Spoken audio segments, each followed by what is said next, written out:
This podcast is brought to you by Craft Beer and Brewing Magazine for those that love to make and drink great beer. To learn more or to subscribe, visit beerandbrewing.com or find us on social media at Craft Beer Brew.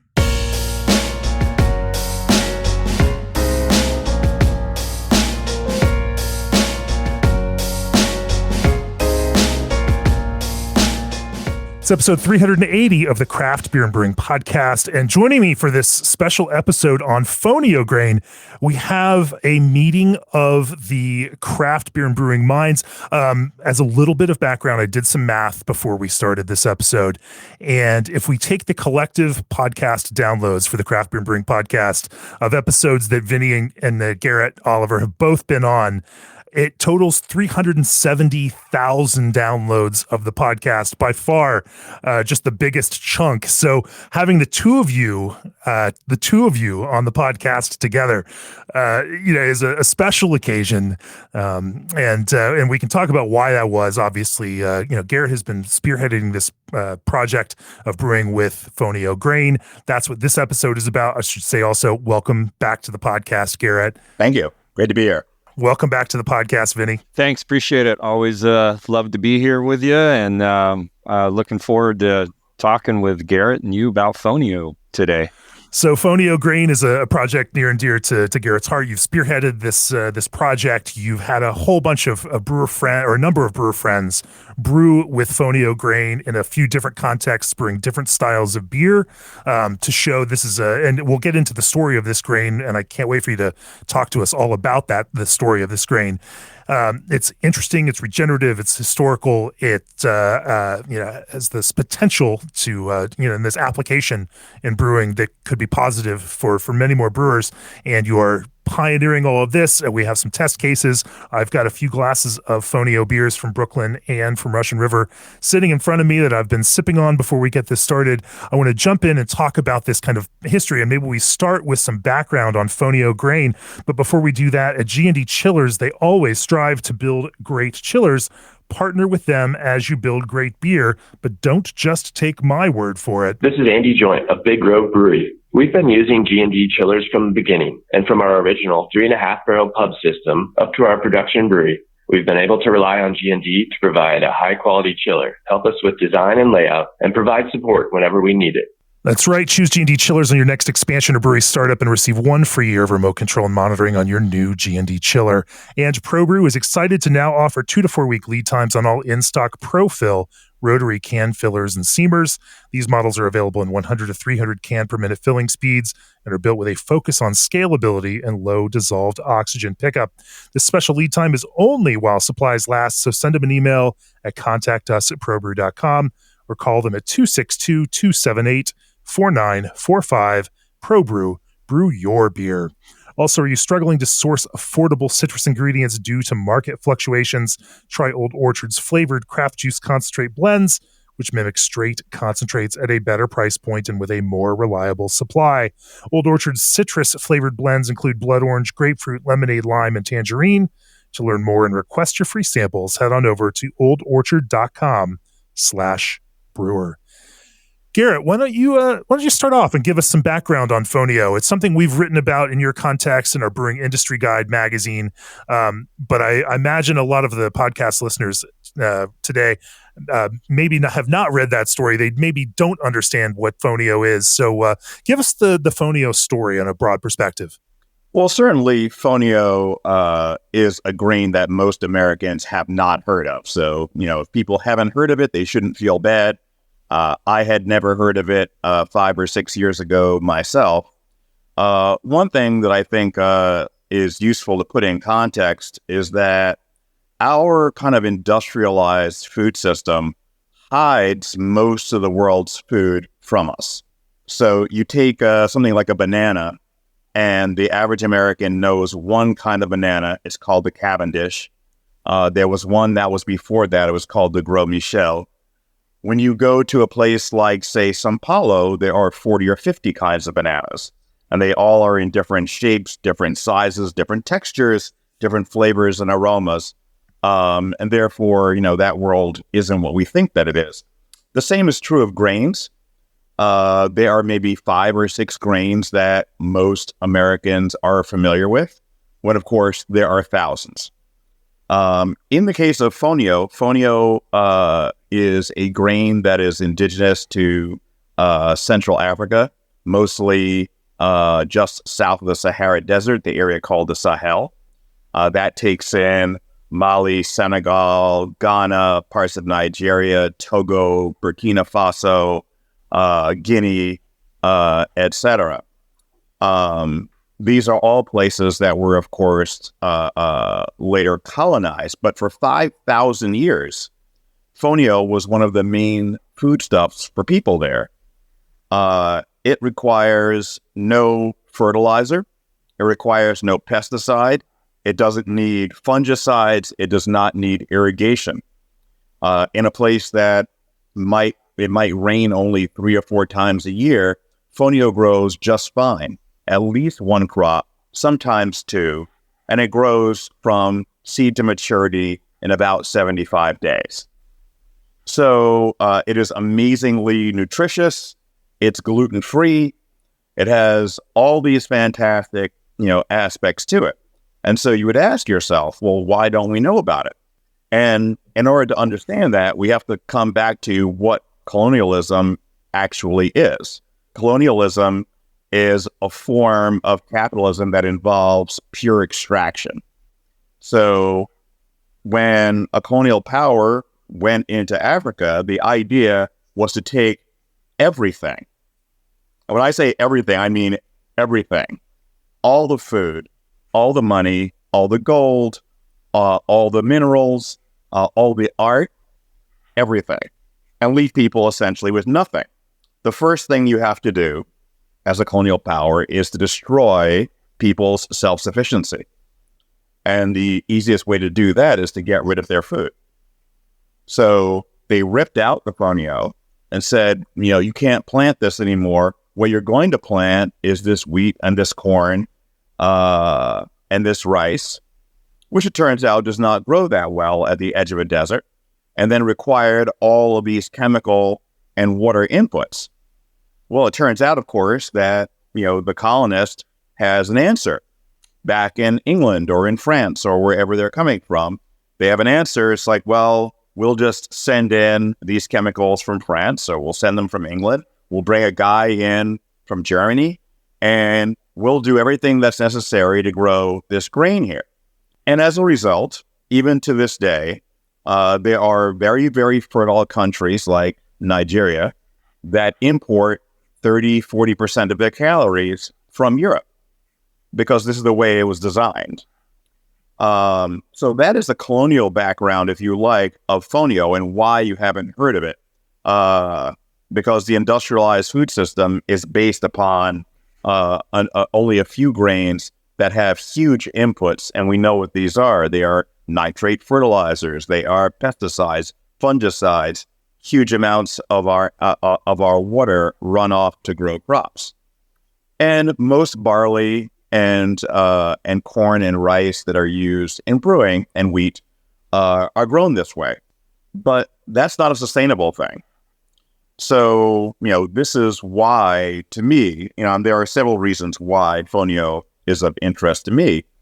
From an ecological point of view, yes, but also from a cultural point of view, because I am an African American. I know and have known for a great many years that beer is not from Europe. It's from Africa and parts of the Middle East. And there are cultures, African cultures, almost every African culture traditionally has its own types of beer. But when people talk to me about beer, they talk to me as if beer is something that is European, and that is the only direction to look in. Well, that's just not true. And so part of my desire is to connect, the 45% of people in the United States who are not of European background to beer in the way that historically it has been connected.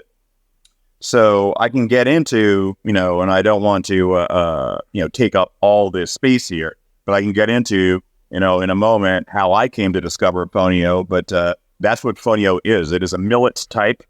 It's very, very tiny, looks like sand, but can do some wonderful things in brewing.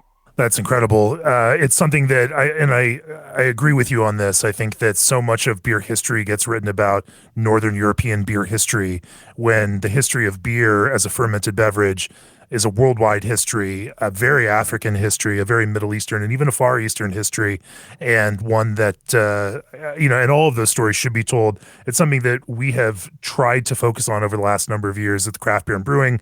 And if you go back into our archives, you can see stories about native African beer traditions like Chukatu. We just had a South African, brewing historical story in craft beer and brewing, and it is something that all of us in this world of brewing should be paying attention to. That these foundations, are not just this Northern European history, but in that sense, how did talk to me about how you came to think about this as a potential brewing grain, and then set about, because also reviving bringing this historical grain back into an economy that could actually potentially support brewing and finding a way to fit it. I mean, that's must be a pretty significant undertaking. Yeah, well, I mean, the story, and it is an amusing story, starts, believe it or not, at Questlove's house. I love to say that because, it is true, though only once. I was there for a fundraiser. I was a board member for the Museum of Food and Drink, which Amir is very much into. There I met the chef of Senegalese background. From Senegal, Pierre Chim. And we're talking and he's telling me, I'm like, well, what are you doing? I read your first book, and it's like, well, I'm really working now on establishing this company called Yolele, and we're focusing on African grown ingredients. And our main ingredient is Fonio. And I think I had read maybe about Fonio in his book quickly, but it didn't stick with me. He told me, yeah, Fonio is this grain that, grows so fast that doesn't require any inputs, so it's functionally organic almost everywhere that it grows.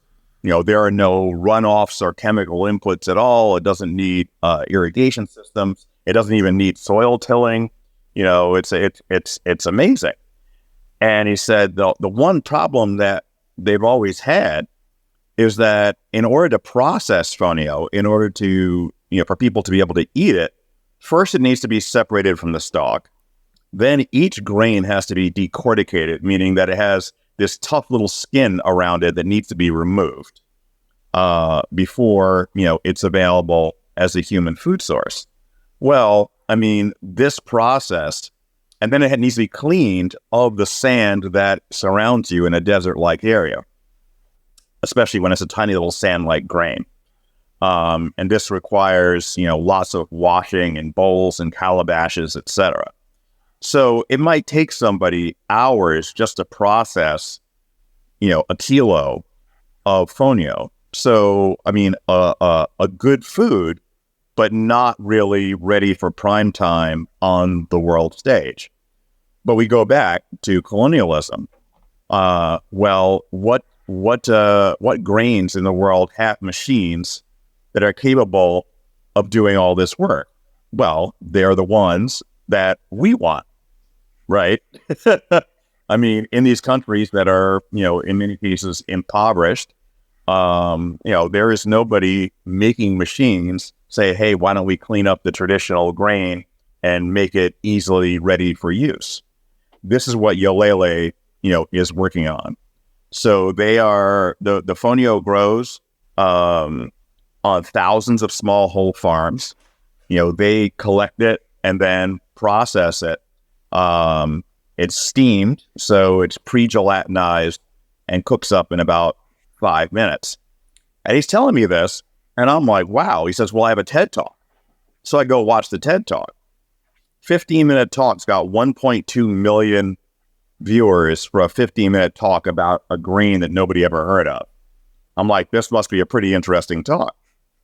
I go and watched it, and it was. And I kind of realized that just of barley, setting aside wheat and corn and rice, which are a large part of brewing also, in industrial breweries, 25 million tons of barley every year.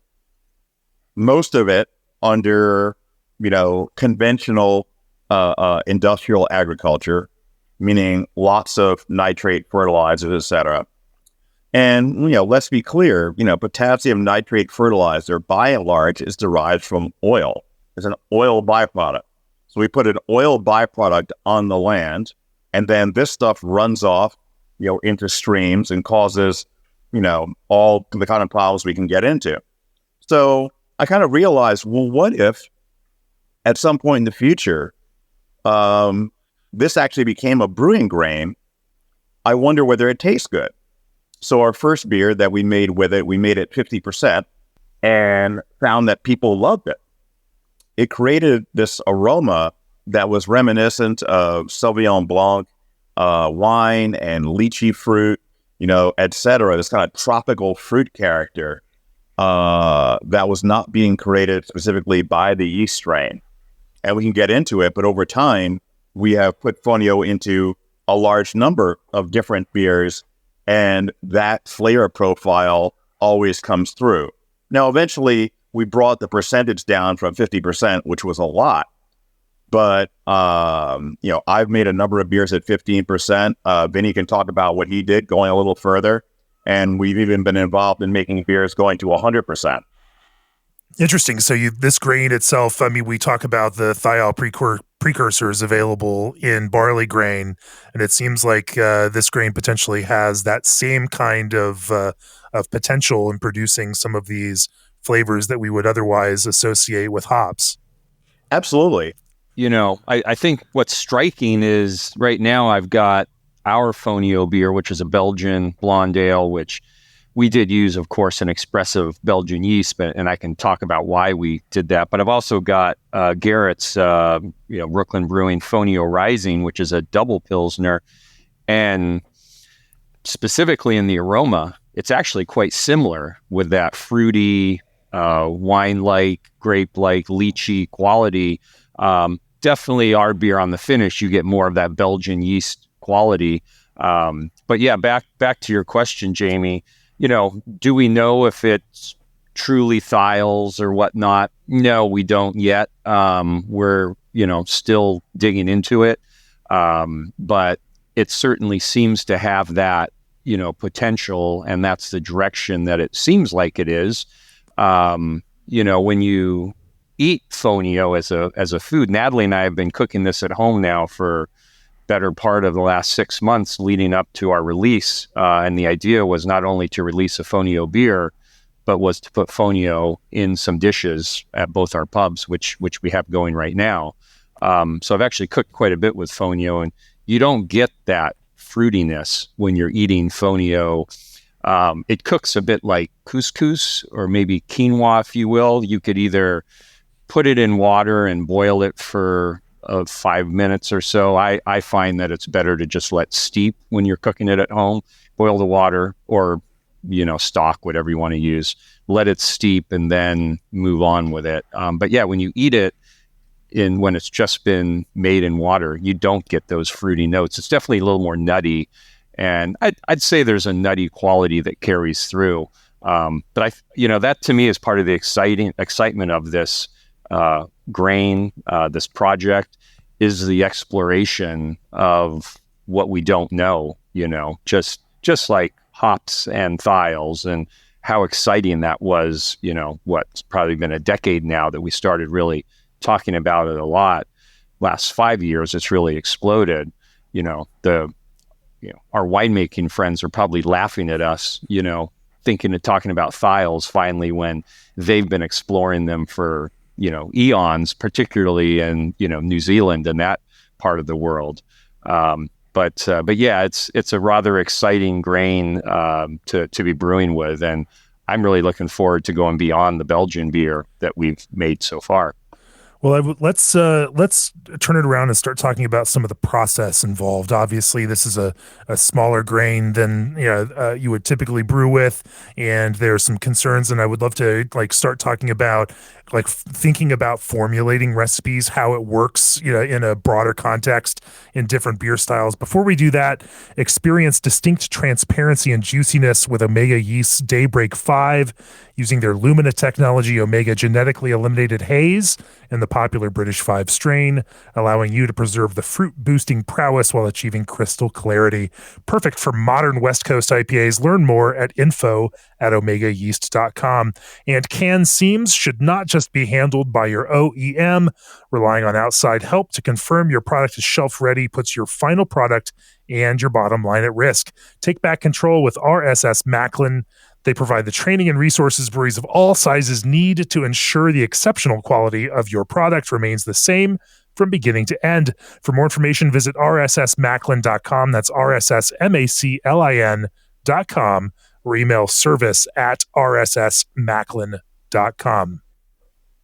Garrett, as you started working with Fonio, talk to us about your process of recipe development. How did you start thinking about how that flavor of Fonio would work within a beer context? And then, as you started brewing with it, what did you discover are some of the places where it is the most successful, the most interesting, and builds a better character for some of these beers? Well, I think it's interesting to think of Fonio as a grain, which is not, to my mind, really a replacement grain. And what I mean by that is that I've made, and I'm not casting aspersions upon these other grains, it's just my experience, that I have replaced some portion of a grist with sorghum, or with emmer, or with spelt, etc., where I'm not maybe specifically looking for a particular quality out of those, except for some kind of earthy character, etc. There's a third thing that Fonio does that was unexpected, which is, this production of these fruity qualities. As Vinnie said, from eating it, you would not guess that this is what you're going to get. And so it was a big surprise. Now at 50%, that's a lot. You're really, counting on your malt to be able to convert that much adjunct, etc. Fonio is more expensive than malt, so not terribly cost efficient to be using it at 50%. And then on top of all that, Fonio has in the background, but at 50%, definitely noticeable, its own kind of bitterness. It does not seem to be a tannin. It's probably more like an amino acid bitterness, similar to the kind of bitterness you might get in sake. It's a very interesting bitterness and very, subtle if you're doing it at 15 or 20%, but it can add a couple of IBUs worth of perception onto a beer. And at 50%, that can be a lot. So the next beer that we did was at 30%. And in 2019, we brought that to Great American Beer Festival. And we had a line, going from the booth for people, especially brewers, telling other brewers to go and taste this beer, which is called Taranga. And that one was a pale ale. Since then, I've been making beers often with collaboration partners in a number of different styles. The double pilsner that Vinnie was just talking about, the pale ale, which is going out into Whole Foods and other outlets now. There have been probably 7 or 8 coming to mind. We did a dark lager, a few years ago, as part of a project, and now, of course, with Brewing for Impact, our initiative here, there is a whole other range of Fonio beers. And what I love about this is that Fonio shows itself well in each of these styles. And I will say that as a brewing ingredient, and Vinnie can also speak to it, it couldn't be an awful lot easier to use. Now, at 50%, you're probably going to see the possibility of lautering problems, despite the fact that it has no gluten. It also has no hull.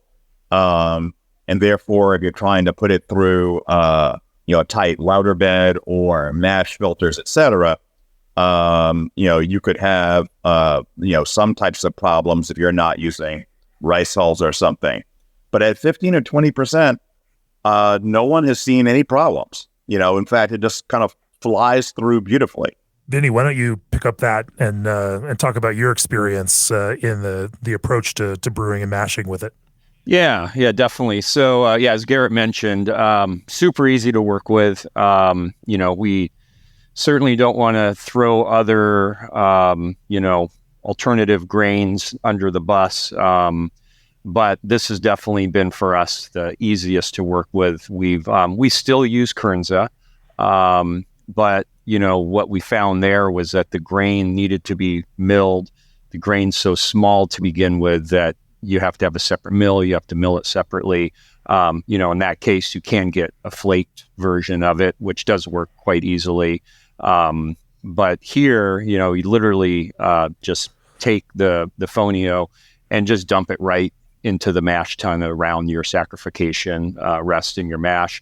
In fact, I still remember Garrett and I early on emailing about this. And, that's exactly what he said. He goes, well, it couldn't be any easier. And to boot, Brooklyn had done so many brews with this that they did try it at an earlier portion of the mash and found, the sweet spot, there in the 140, 150 range, if you will. Originally I had tasted that Fonio beer that Garrett mentioned at the 2019 Great American Beer Festival. And, he was telling me about this grain that I had never heard of and loved the beer. He had kept me up to date on it over the years as, he and Natalie and I would hang out or travel together, whatnot. And it always was something in the back of my mind that I really wanted to brew with. And just, brewery life got in the way, busyness. And then, Garrett shoots us a text one day and says, hey, you want to come into this project with us and be a part of it? And he explained it, and all the other breweries that were involved, Guinness and Carlsberg and so on and so forth. And it was like, yeah, this has definitely been on my mind.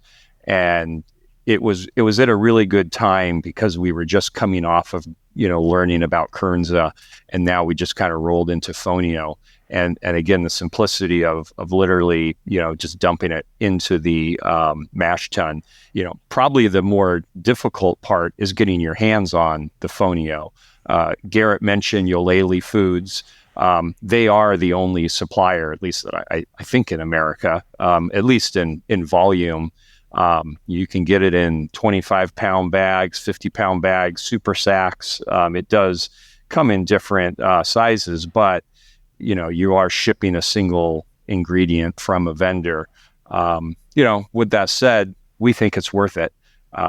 Brooklyn was nice enough to supply some of the Fonio for this project. We filled the rest of the pallet out with, another 700 or 800 pounds so that we have more to brew with. We certainly are not going to stop here just at our, Fonio Belgian Blonde Ale.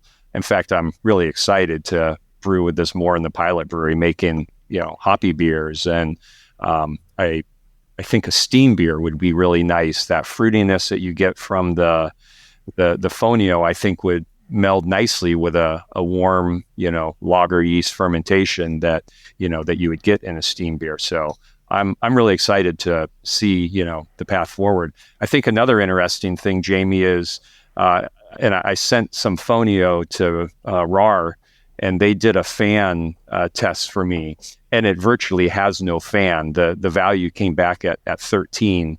I was just looking at a report from our silo fills, and those are showing barley malt fan at 160 to 195.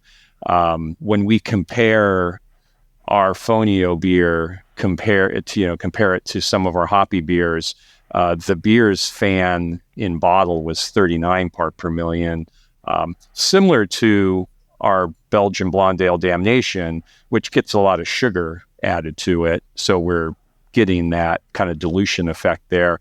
So it's a similar thing here with the Fonio. So to boot, we should see better shelf stability on it. We initially brewed 2 pilot batches with this beer, because we are also using a new yeast for this project, and didn't do a lot of long-term shelf stability, but we will now that we have some in bottles and see how it holds up. And we'll have our beer at the Great American Beer Festival this year, so it'll be at our booth if any brewers want, or any folks that are listening want to come by and taste the Fonio beer.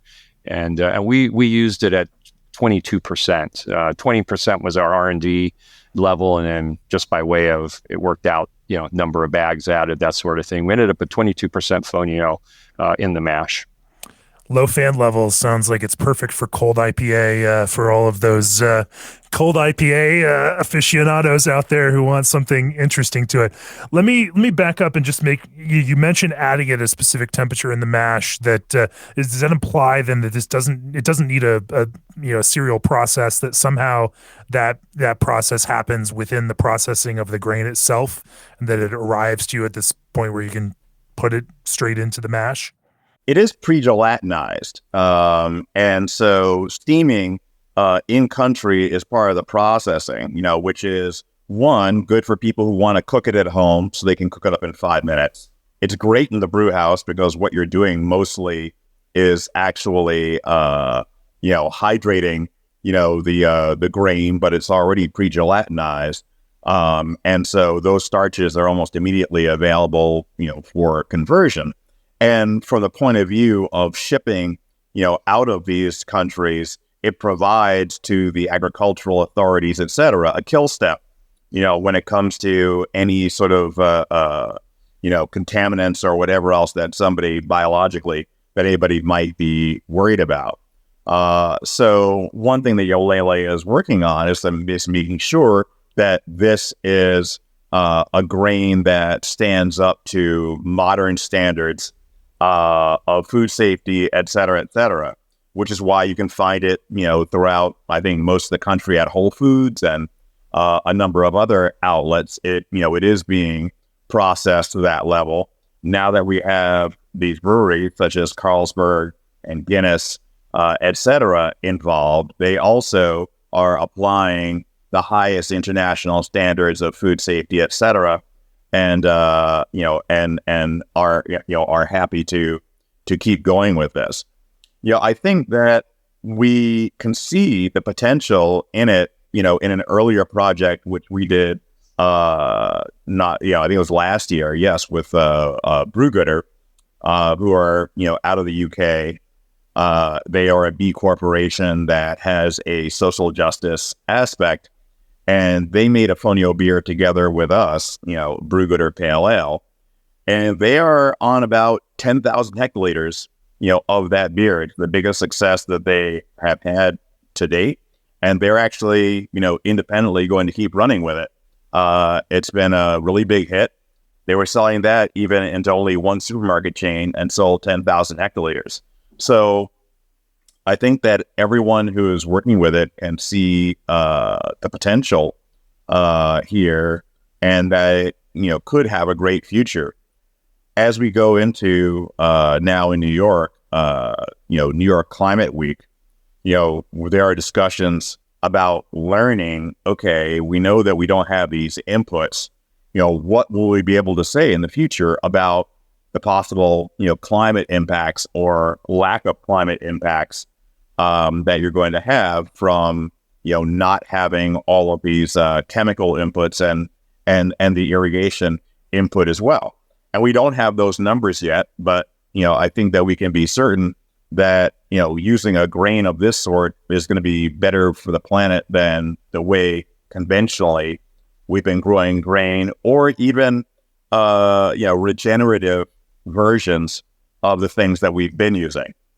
Now, I'm not going to stop using barley malt. I mean, I love barley malt, et cetera. But if we look at real life, if we are deriving our fertilizers from petroleum production, and we would hope maybe in the future, say in 10 or 15 years, say we were using 30% less fossil fuels, where is the fertilizer even going to come from? Like, we don't even know yet, like, how we would continue on this path that we're on, even if we wanted to. So I think it behooves the larger brewing industry to start to learn, about these things and figure out where they can fit into, the larger brewing scene worldwide. I think that if you look at 25 million tons of barley used and probably between rice and corn, not dissimilar amounts, if 5 to 10% of all the beer in the world was made with Fonio, we would actually have an impact, not only, I imagine, on the environment, but also on the thousands and thousands and thousands of smallholder farmers that are growing this. And what we want to do in this project is avoid, if we can, what I call Kinoization, which is the kind of colonialist extractive process of going to a country saying, wow, what a great grain you've got there. I wonder if it would grow in Montana. And then you take it back to Montana and you grow it there, leaving everybody else behind.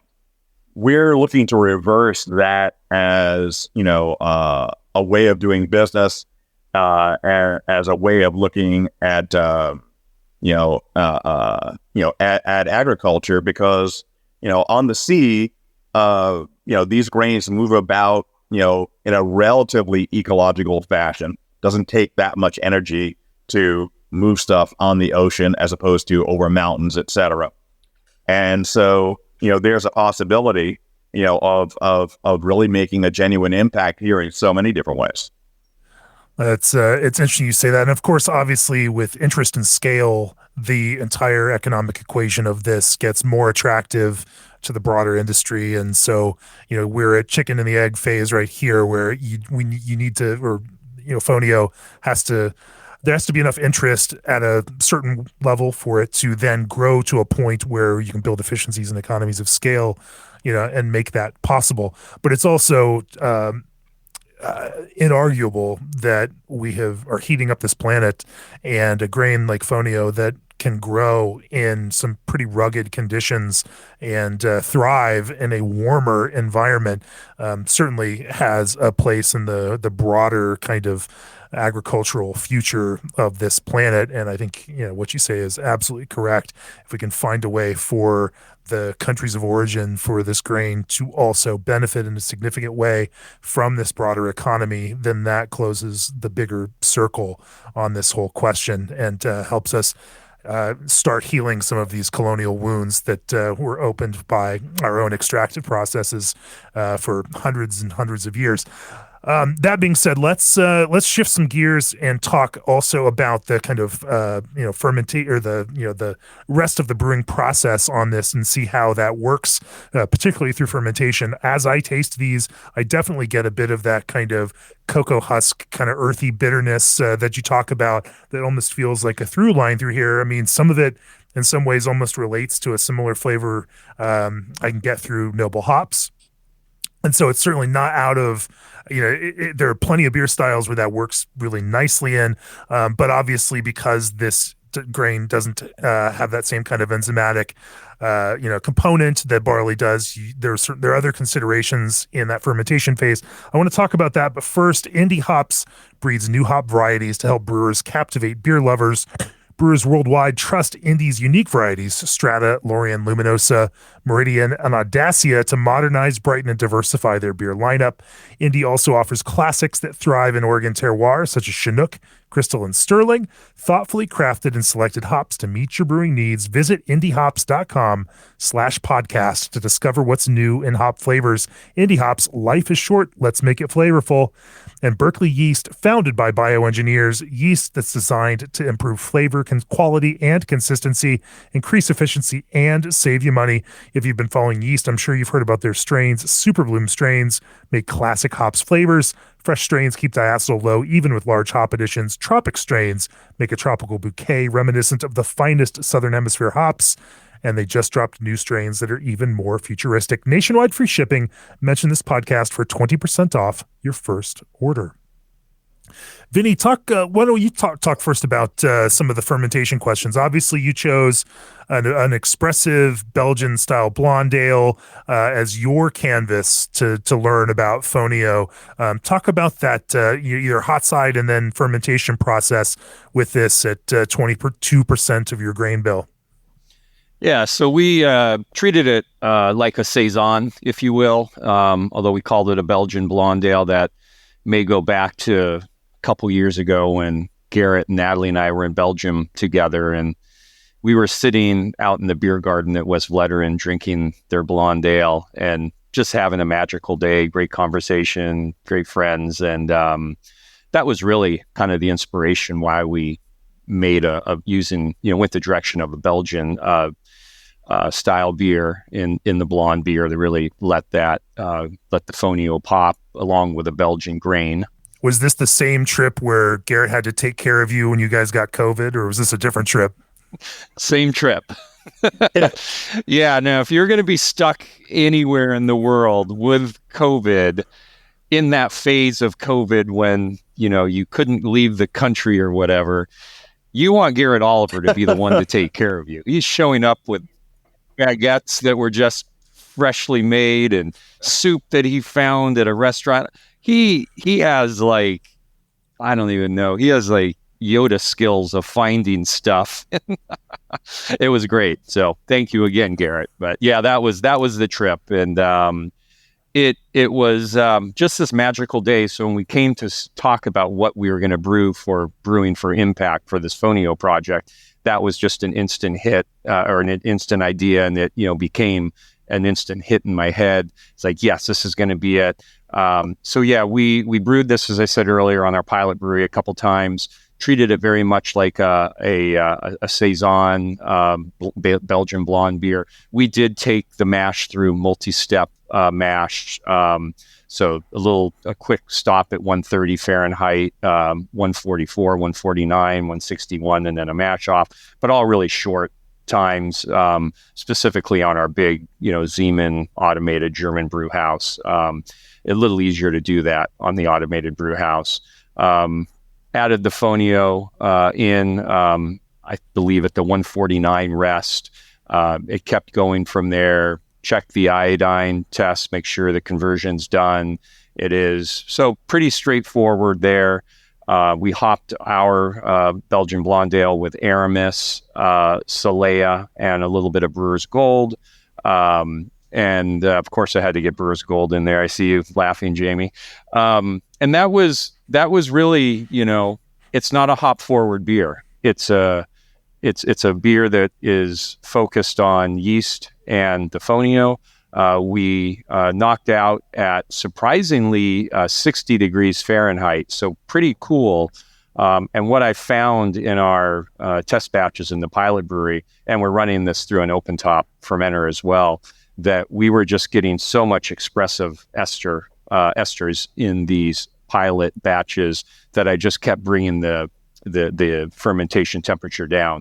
We fermented with WLP 4022, which is called Wallonian 2 Ale. It actually originally is from the Yeast Bay yeast company from Nick over there, but he banks and sells his yeast through White Labs. Anyway, so this is a new yeast for us. We did use some enzymes in the mash just because we were trying to get a drier beer, and this was a non-STA1 diastaticus, so it does want to finish a little bit higher. We were just trying to avoid having diastaticus all the way down the line in the brewery. Fermentation, free rose to 64. So we knocked out at 60, set the tank to 64. Free rose gets through fermentation in a few days. And from that point, check for diacetyl VDK rest, on the GC and force D tests with, heating it up, smelling it, so on and so forth, watching gravity. And off we went. All in, we're at 5.65% alcohol. So a pretty reasonable beer. This is out right now. So we're, August, September, it's warm here. We wanted something that was really dry and drinkable. It's very food friendly. I think the one thing I can't overstate enough is that little bitterness, that amino quality. When Garrett first told me, I think maybe I was even texting him saying, God, there's this kind of bitterness on the finish that's really unique and cool. And the comparing it and describing it like you get from sake was really what was like, yeah, that's it. I don't drink a lot of sake, but that's such a distinctive quality. And so, finagling the bittering addition, just to incorporate that, the dryness of our beer, but nothing out of the ordinary that you wouldn't do for any other beer. If you're making a beer, you're going to adjust your, bitter and hop addition to get the right level. You just have to account for, I think Garrett's about right, probably a couple BUs perceived bitterness. And, from there, we let it, sit cold for a couple weeks, centrifuge it, package it, and off we go. Our Fonio beer, our Belgian Blonde Ale, is available right now, and I believe every Whole Foods in California. I can't say enough how big Whole Foods has been in this and how quick they were to jump on board, with Brooklyn and when we presented this to them. In fact, Garrett was on a panel at the CBC with Mary Guyver from Whole Foods, and you could just hear the enthusiasm in Mary's voice and just communicating with us with the project. It's great to have a partner that's willing to jump on board on the distribution side, because, if we can't get it out to the consumer, to other brewers to try, that's really going to be what is going to get more people on board. Garrett mentioned the price of the Fonio is a little more expensive, but where we've used it so far, it's balanced out in pricing. Using it in an IPA, yeah, your profits might be a little bit lower, but I'm also, that's probably the most exciting place for me to use it. You mentioned cold IPA earlier, Jamie. I had that same thought too. And Garrett, you've got a pale ale. In fact, I've got a can of it here that and I'm sipping on right now. A pale ale coming out with Fonio in it. Talk about how you find that it works in conjunction in hop forward beers. I think it works very well, and that it's interesting because that little bit of edge, of bitterness that this grain gives, I think gives the bitterness a certain kind of vibrancy. Vinnie and I have spent a lot of time talking about water chemistry, and his water chemistry also on his beer here, was interesting and very bicarbonate. We've talked about, acid additions that might provide a hop bitterness, a certain kind of edge, in a particular way. And I think that, there's a certain vibrancy to the bitterness that the Fonio actually adds in. And it's the same way that you look at a stout and you're adding lots of roasted grains, and that you're getting another kind of bitterness, from that kind of grain, for example. And if you haven't formulated stouts before, you might end up surprised when your IBU number, turns out to be different than your perceived bitterness. So, it is a thing that we certainly, factor in altogether. But once you look to the bitterness side, you have all this beautiful fruit character, and you can look at it either way. I mean, with a double Pilsner, I love expressing this estery profile with 3470 yeast, which I love for its straightforwardness, but also that little whiff of sulfur that it gives you, which to me smells like a brewery and is kind of part of what great lagers are about. But then on top of that, it expresses that, and then on top of that, gives this lilt of, lychee fruit. And it just gives a quality to that beer, which is really unique. It doesn't really taste like anything else in a certain way. And, as a brewer, of course, that's very exciting. Sorry about the noise in the background. I'm here in Brooklyn, and there's inevitable noise. There's nothing you can do. But that's been really exciting. No, there's almost, sorry about that. There's almost a Franconian lager style kind of heft as I drink this double Pilsner, but with not, with this tropical-ish vibe that feels both classic, but also new, and different. And so, it has this, I think we use the term rustic maybe a little bit too much, but there's almost some of that, kind of full body lager approach that you get from, the kind of the Franconian approach that also fits with this interesting kind of South Pacific, what you'd have to add, South Pacific hops to achieve, and it's incredibly No, I think you're interesting. right. There is a kind of Landroy-like character, to it. And I think partly it's because in a lot of these breweries, you find these weird yeast strains that kind of, almost predate when people were separating, lager yeast from ale yeast. And so you have these weird outliers that might, create some sorts of fruit characteristics or whatever else. I remember when we started brewing in Norway at Asedals, and we were reforming that brewery, and they have their own strain that they've had for, whatever it was, 150 years or something. And it produced a lot of isoamyl acetate in this lager strain. And we need to make sure that we kept like the banana component of this beer, which was really part of what the local people in that part of Norway loved about their beer. And it kind of reminds me of something like that, where you can just express something which is really very different than what you might get otherwise. And then if you want, you can add hop varieties on top of it that might accentuate that, like, say, Hull melon or something like that, if you wanted to go in that kind of, melon fruits sort of direction, etc. Once you get to the level that Carlsberg went to, where they did 100% Fonio, so obviously an enzymatic conversion, nobody malts Fonio, and then put it through a mash filter. When that was fermented, that beer, one, is entirely clear. It has no color, which is fascinating. It's bright, clear, and has a flavor somewhere between pears, lychee fruit, and sake. I mean, absolutely fantastic. Their version has no hops added at all. So that amino acid bitterness is the only bitterness in the beer, and it actually works really well.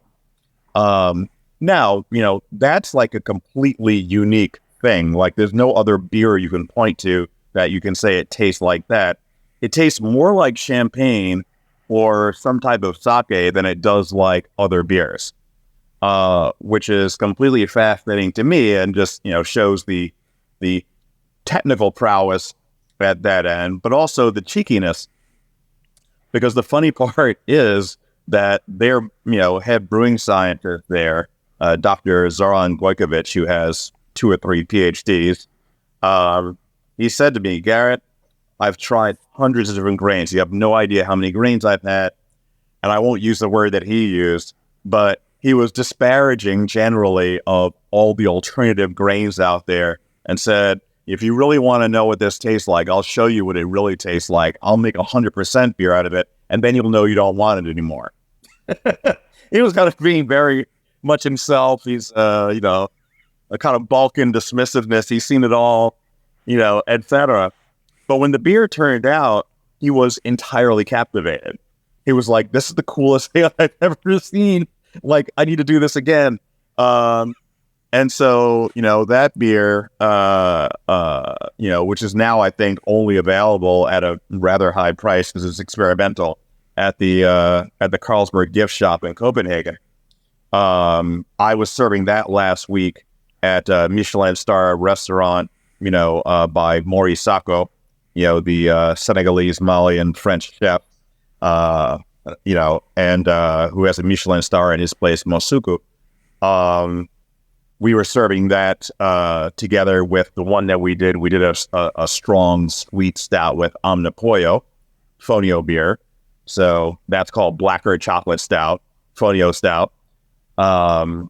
Meaningful to brewer owner Henrik Fenty, because his family background is also out of Africa. And so you just have all these cool associations. And I can tell you, hanging out and brewing with the Guinness guys is really, really fun. That beer is going to be up next in November. We have a launch party in New York on November 13th. And that's probably going to be one of the bigger parties in New York anywhere, this coming autumn season. Those guys know how to put a party on it. We're going to have a very, very good time. And so just looking at how everyone wants to do their expressions, and I'm so glad that Guinness came and they said, we'd like to do a stout. And I was like, yes, because obviously those guys can do anything, but, did I really want to make, Fonio IPA with Guinness? No, I want to make stout with Guinness. And so their version is slightly strong and based a little bit on the foreign extra stout, recipe that so many of us, revere from our travels. And that's going to be a fun one as well. Man, Garrett, when I grow up, I want to be you. The Garrett Oliver party circuit, it sounds incredible. But as we finish up here, let's just take a big picture. If brewers out there listening to this, and these are brewers around the world, maybe 3/4 of our audience is in North America and 25% is other places in the world. If brewers want to explore using Fonio in their beers, where should they go? Where should they look for this? What next steps should they take? For us, we work directly with Yolele Foods, and Garrett, would you agree that is the direction that a brewer would want to go on a commercial level? That's the easiest way. I'm hoping, and maybe somebody will be listening to this, I'm starting to see that there's enough interest. I'm getting emails every day from brewers, and I have an FAQ that I'd be happy to send to brewers who are interested. But look at all the ingredients that have been taken in now by the major malt supply and hop supply houses, right? So, it is possible that in the future, one of the big supply houses from whom, we all buy various things starts to stock Fonio. And then, it shows up basically with your malt shipment, with your flaked oats and whatever else. And you're like, okay, and I got 5 bags of Fonio on there. Right now, we're dealing with Yolele as a food company that is making everything from small bags that you're going to find in Whole Foods to cook at home, or chips that you're going to find in various places. And that's all great. But they could also just process, bags that are really just for brewers and going to brewers and stock those and move those through, a malt house. And, I hope that there'll be some inquiries, because I think if this was an ingredient that you could order at the same time as everything else, that would make everything easier for both brewers and Yolele altogether. So, we really are doing pioneering work in this grain here. But I think that might be a next logical step where someone says, you know what, I think we can, sell enough of this to start to stock it. I do want to loop back around to one thing that Vinnie said from the low fan. One thing that we saw anecdotally from very early days, and this is not a thing that I can prove because we have not done blind studies. What we have seen in all the beers that we brew with Fonio is a much longer shelf life than we would naturally expect. I mean, beer that is, say it's a Pilsner and it's 6 months old, and you figure, okay, it's going to, be kind of papery and shot by now. It's going to be very tired. Will taste like, it was made a month ago. We actually find that Fonio beers tend to improve for their first month or two somehow. And then, the decline of the beer is very long and very slow. And I wonder if one of the major, breweries was maybe able to, to do some credible studies on this. If this were found to be true, say that adding 5% Fonio gave you extra 3 weeks of shelf life, I will win a Nobel Prize.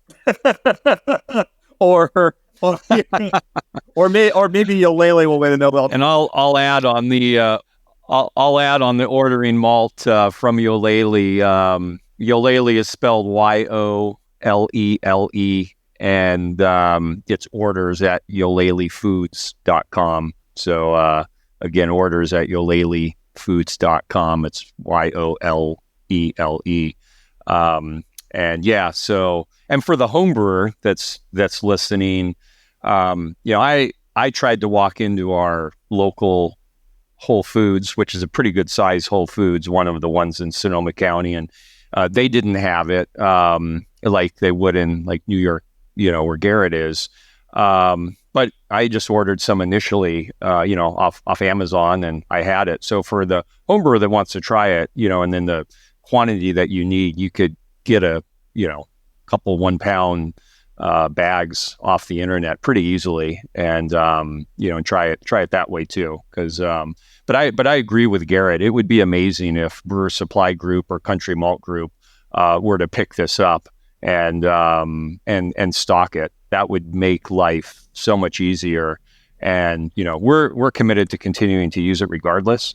But that would sure make it easy to just throw a few bags on to our malt shipment of bagged malt.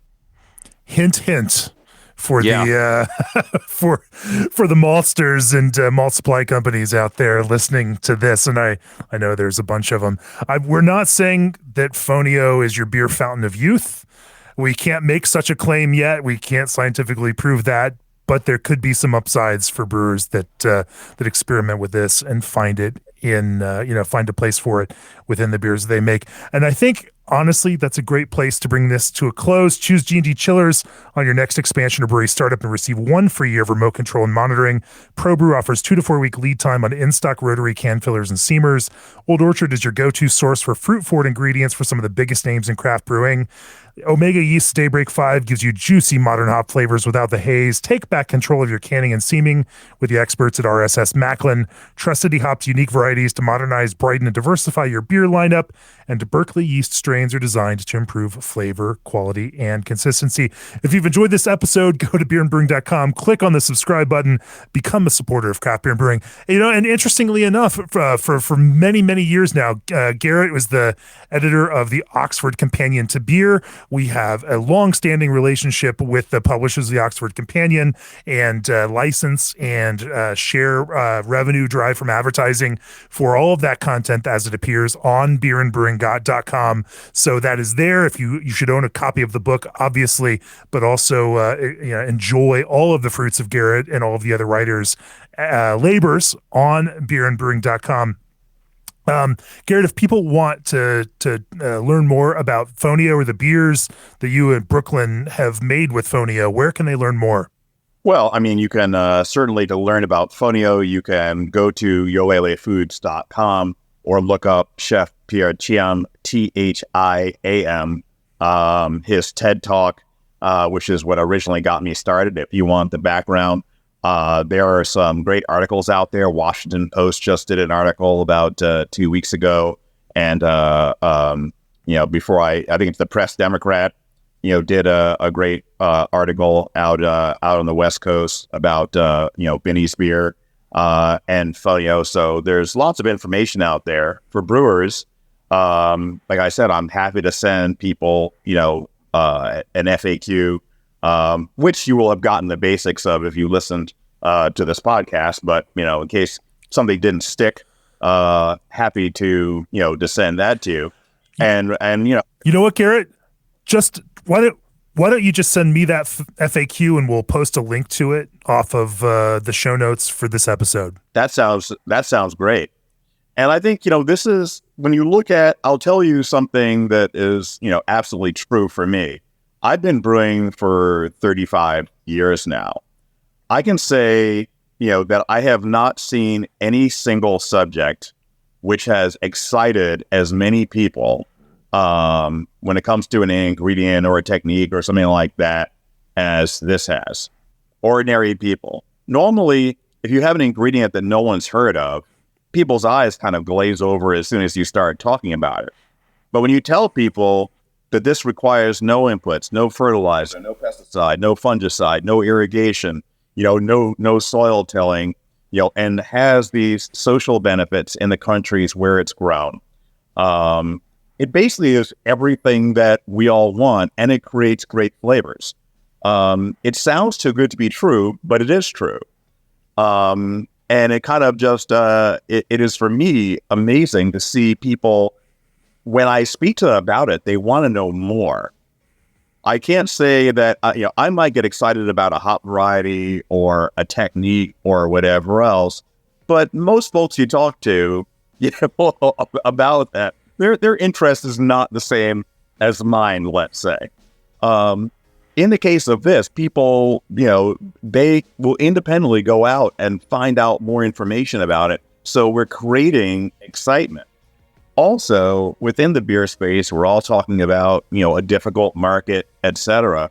One thing that the wine people and the cocktail world are doing is they're providing excitement and new things and connections to new cultures, something beyond, the ordinary.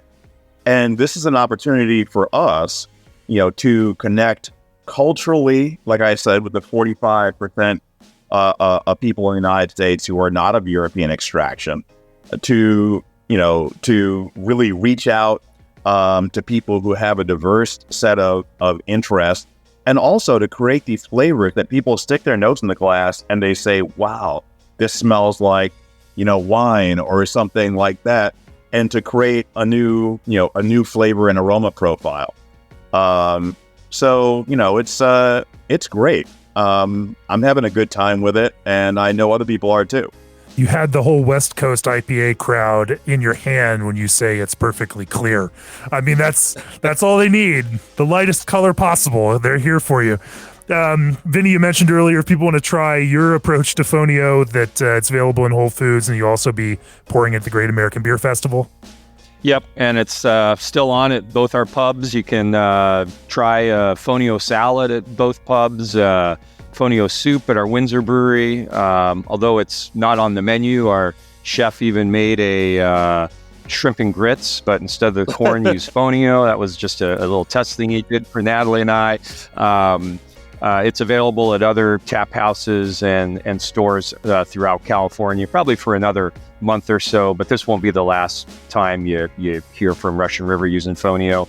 There's a really cool video online that you could either Google or go to our Instagram, Russian River Brewing Official, between Garrett and Natalie and I, and a bunch of other great content on Fonio that Garrett has put up that I highly recommend that you Google, find, and just learn a little bit more about this project, because the Brewing for Impact does have a philanthropic side to it as well, with the Michael Jackson Foundation as well. But that's for another podcast.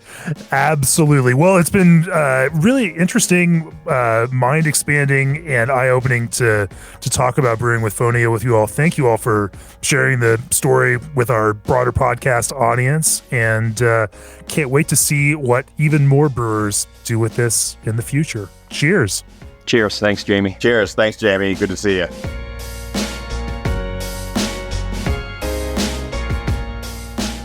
This podcast has been brought to you by Craft Beer and Brewing Magazine, for those who love to make and drink great beer. To learn more or to subscribe, visit beerandbrewing.com or find us on social media at Craft Beer Brew.